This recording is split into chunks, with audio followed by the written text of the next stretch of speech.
ఈ మధ్య కాలంలో ఎక్కడ చూసినా అవినీతి అక్రమ కార్యకలాపాలు అడుగడుగునా పెరిగిపోతున్నాయి. ఈజీగా డబ్బును సంపాదించాలనే ఆశతో చాలా మంది లేనిపోని దారుణాలకు ఒడిగడుతున్నారు.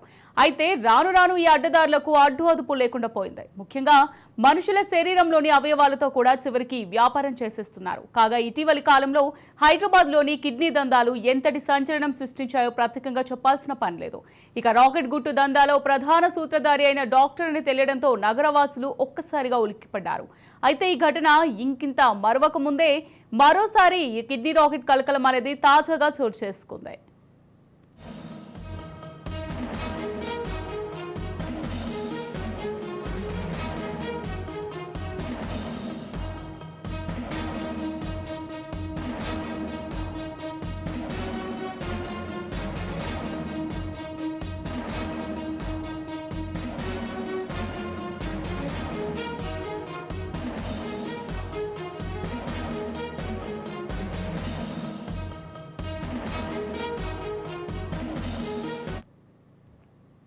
ఇప్పటికే అనేక ప్రాంతాల్లో ఈ కిడ్నీ రాకెట్ల గుట్టు పలుమార్లు తెరపైకి వచ్చిన విషయం తెలిసిందే. అంతేకాకుండా పేదోళ్లను టార్గెట్ చేస్తూ ఈ దారుణాలకు ఒడిగడుతున్న ఘటనలు గతంలో కూడా చాలానే జరిగాయి. పైగా ఇటీవలి కాలంలో కూడా నగరంలోని అంతర్జాతీయ కిడ్నీ రాకెట్ దందా వెలుగులోకి రావడంతో తీవ్ర కలకలం నెలకొంది.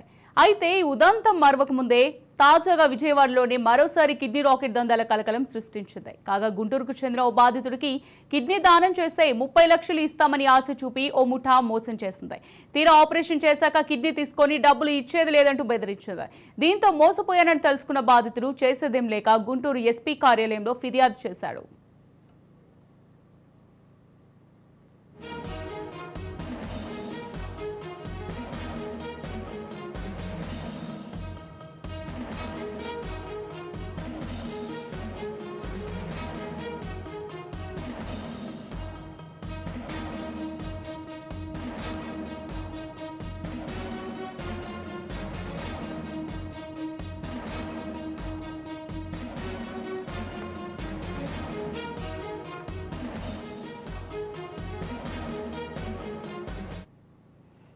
చెందిన గార్లపాటి మధుబాబు ఆర్థికంగా ఇబ్బందులు పడుతున్నాడు. దీంతో అతనికి విజయవాడకు చెందిన భాష అనే వ్యక్తి సోషల్ మీడియాలో పరిచయం అయ్యాడు.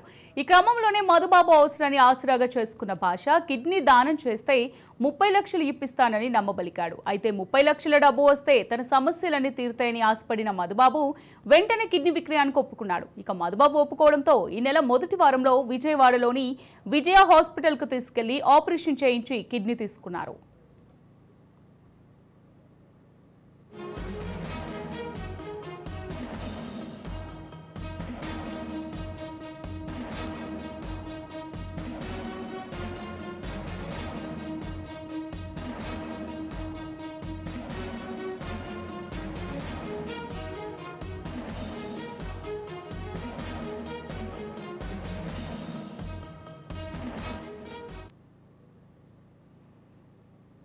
అయితే ఆపరేషన్ తర్వాత మధుబాబుకు 30 లక్షలు ఇవ్వాల్సి ఉండగా కేవలం 1,10,000 రూపాయలు మాత్రమే భాష ఇచ్చాడు. దీంతో మిగిలిన డబ్బులు అడిగేసరికి భాష తన నిజ స్వరూపం బయటపెట్టాడు. అంతేకాకుండా స్నేహితుడిలా కిడ్నీ దానం చేసినట్టు సంతకం చేశామని మధుబాబుకు తెలిపాడు. అందుకే నీకు మిగిలిన డబ్బు ఇవ్వాల్సిన అవసరం లేదంటూ బెదిరించాడు. దీంతో మోసపోయానని గ్రహించిన బాధితుడు పోలీసులను ఆశ్రయించాడు. డాక్టర్ శరత్ బాబు మధ్యవర్తి భాషపై గుంటూరు జిల్లా ఎస్పీకి ఫిర్యాదు చేశారు.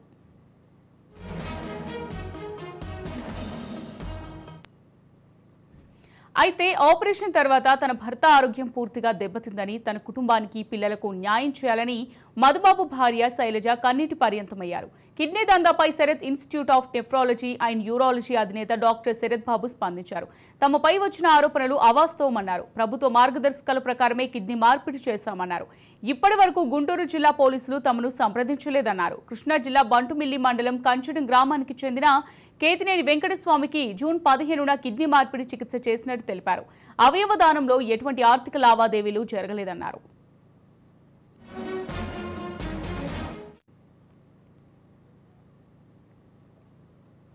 ఫిరాయింపుల నిరోధక చట్టం మరింత కఠినతరం చేస్తామని కాంగ్రెస్ దాని గాలికి వదిలేసి ద్వంద్వ ప్రమాణాలు పాటిస్తోందని బీఆర్ఎస్ వర్కింగ్ ప్రెసిడెంట్ కేటీఆర్ మండిపడ్డారు.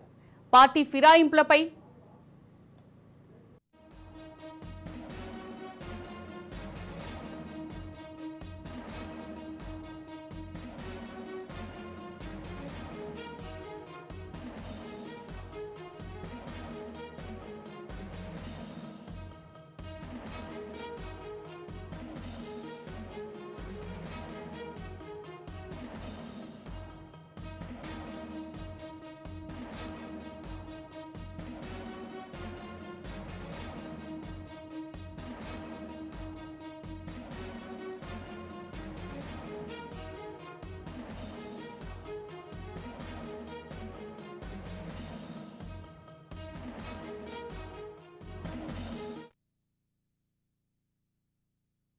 ఎలిగేషన్స్ చూశాక మాకు కొంచెం బాధ అనిపించి వివరణ ఇవ్వటానికి ఇలా రావటం జరిగింది.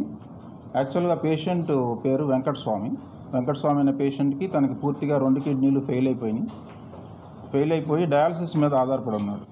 సో డయాలసిస్ వారానికి 3 టైమ్స్ చేస్తే కానీ బతకలేని సిట్యుయేషన్లో మా దగ్గరికి రావటం జరిగింది.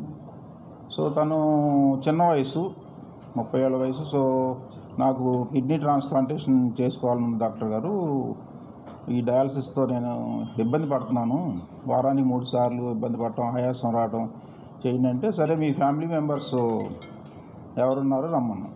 సో వాళ్ళ ఫాదరు, మదరు, వైఫ్ని తీసుకొచ్చారు. ఫాదర్, మదర్కి ఏమో షుగరు, బీపీలు ఉన్నాయి. ఆ కారణం చేత వాళ్ళు యాక్సెప్ట్ చేయలేకపోయాం. వైఫ్ది ఏమో బ్లడ్ గ్రూప్ మ్యాచ్ వల్ల, పేషెంట్ది O పాజిటివ్ అయితే వైఫ్ది B పాజిటివ్. సో వేరే ఆప్షన్స్ ఏమీ లేవు అని ప్రస్తుతానికి డయాలసిస్ చేయించుకోమని చెప్పాం.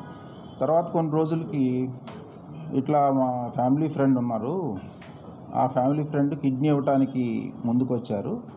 సో దానికి సంబంధించి మీరు ఏదైతే ప్రాసెస్ ఉంటుందో దానికి సజెస్ట్ చేయమని కోరటం జరిగింది.